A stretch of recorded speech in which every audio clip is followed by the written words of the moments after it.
புருஷன் சரியில்லை மேடம். நான் அதை ஓப்பனா ஒத்துப்பேன். நான் புருஷன் எனக்கு சரி கிடையாது. இவன் சரியா இருந்தா நான் இந்த அளவுக்கு அடுத்தவங்க கிட்ட 5-10க்கு கெஞ்ச வேண்டிய அவசியமே கிடையாது. ஒரு நிமிஷம் கேளுங்க. அவங்கள வந்து 10 செருப்பு தேய கட்டிருக்காங்க இவங்க. சரி 2 லட்சம் ரூபாய் செலவு பண்ணி திருமணம் பண்ணிருக்காங்க. ஒரு கல்யாணம் பண்ணி கொடுக்கும் போது 2 லட்சம் ரூபாய் செலவு பண்ணி தான் கல்யாணம் பண்ணி பொண்ணு எடுத்தனா சாமா செட்டலாம் எல்லாத்தையும் கட்டிட்டு போய் ஒரு வேலைக்கார போல கல்யாணம் பண்ண கதை எதுக்கு நீ தானா ஓடி வந்து சொல்ற மாதிரி சொல்றியா? மேடம் மறுபடி பார்த்து கட்டின பாப்பா அந்த பாப்பா. சரி புரியுதுங்களா? இருங்க வேலைக்காரச்சி மாதிரி யாராவது வச்சுப்பாங்களா?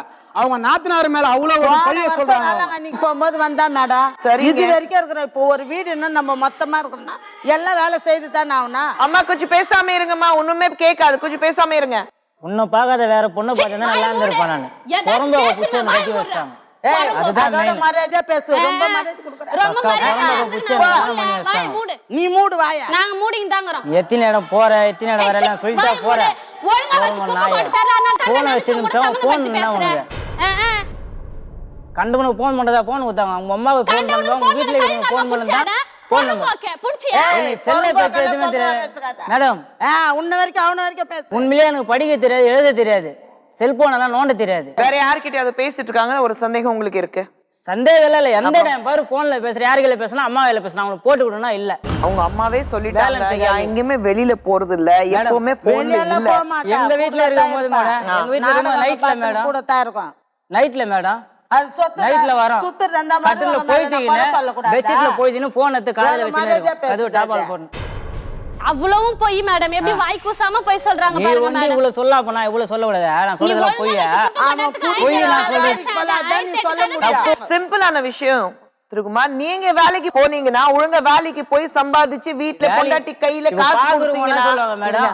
நீங்க அங்க இருக்குது இவங்க ஆமா அப்படிதான். அதனால தான் நான் அதிகமா குடிக்க ஆரம்பிச்சேன். பொண்டாட்டி வரதுக்கு முன்னாடி நீங்க குடிச்சதே இல்லையோ? நீங்க பொண்டாட்டி வரதுக்கு முன்னாடி நீங்க குடிச்சதே இல்லையோ? அதிகமா குடிச்சது இல்ல வீட்ல. எப்படி கேளுங்க அவங்களே கேளுங்க. எப்படி குடிக்கிறீங்க? அதனால தான் பொண்டாட்டி போறா மேடம். நான் கூப்பிட்டு நீங்க பொண்டாட்டி வேலைக்கு போறானா நீங்க சந்தோஷப்படணும். அது பொண்டாட்டி வேலைக்கு போறானா அந்த சந்தோஷப்படணும் மேடம். என் கஷ்டத்துக்கு நான் வேலைக்கு போ. நீ வேலைக்கு போய் சம்பாதிச்சா பரவாயில்ல. ஏங்க நீயே விருப்பப்பட்டு உங்க ஊர்ல போய் வேலை செய்யற. நீ அங்க எங்க வேணாலும் வேலைக்கு போறது. நீங்க வேலைக்கு போயிட்டு சம்பாதிச்சு இந்த 4-5 வருஷத்துல தினமும் நான் வேலைக்கு போயிட்டு என் பொண்டாட்டி கையில சம்பாதிச்சு இவ்வளவு பணம் கொடுத்துருக்கேன். 4-5 வருஷத்துல உண்மையா அவங்க கூட இருந்துருவாங்களா கேளுங்க மேம்.